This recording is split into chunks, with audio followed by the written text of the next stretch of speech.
And back now with the CBS 3 Pet Project, Carol Erickson, animal advocate, and also with the Pennsylvania SPCA is here. Carol, good morning to you. Good morning to you, Howard. You know, who doesn't love praise? I certainly love praise.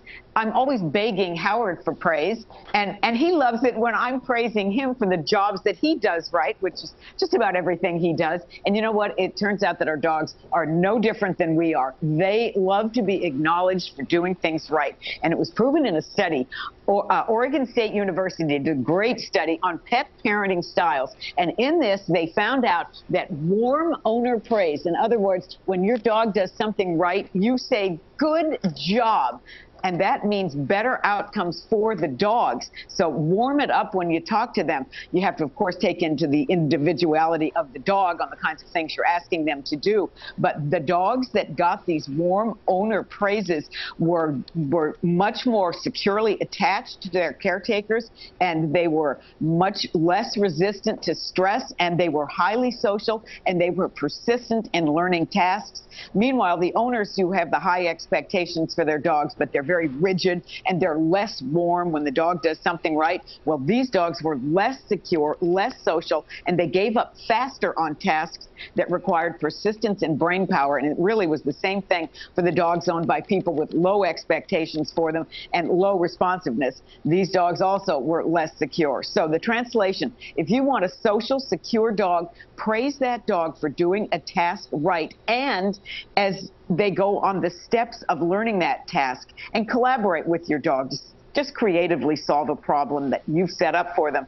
Make it a game for them. It's got to be fun for them. Look at that dog. And it's got to be fun for you as well. But when you work together, it will be. And just remember to appreciate the learning journey that they're on and let them know it with warm praise when they hook onto an idea. And it's not just obedience training either. These dogs who need this positive feedback to be their best are all of our animals. And not all dogs can do the same thing. Now, take Marvin, for example. Marvin basically taught me that he wanted to bring in the mail, walk my other dog, Fred, on a leash, carry buckets, and that sort of thing. And I figured that out because he made it pretty clear he liked to carry things. And we just moved on from there. And I can see how proud he is when I tell him, "Good job, good job." Yes. So that is what you need to do to keep your dogs wanting to learn and bonding with you and feeling just their best selves. We've got some wonderful animals. Pennsylvania SPCA, pspca.org, and you can see Darby. Look at cute Darby. Now, Darby was found as a stray. Nobody came back in for this poor baby. She needs a better family, somebody who will look after her. She's lovely, sweet. She's a bit on the timid side when you first meet her, so probably an older family would be better for this dog. Little kids might get her a little bit frightened. She's 2 years old, terrier mix. And Kratos, we had this happy, sweet boy on last week. He would love to be in your home. He came in, as you might remember, with a lot of wounds. We have healed them at the Pennsylvania SPCA. He is ready to show nice people all the love that he's got stored up in that cute brown and white body. He is an absolute doll. That is Kratos. And Scoot, 5-month-old kitten.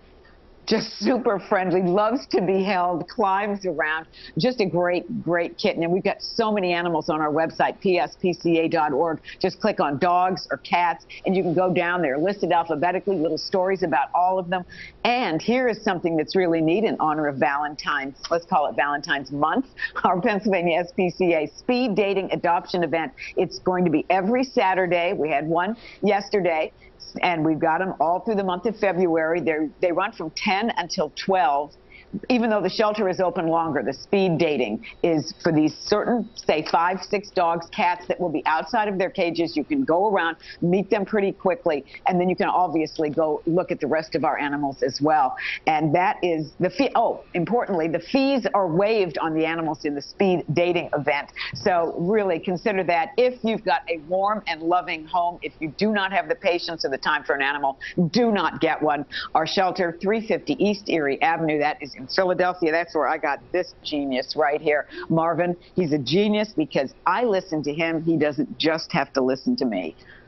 Well, Carol, I want to praise you for your advocacy. And Marvin, good job. He appreciates that, and so do I. Thanks, Alex. All right. Thank you, Carol.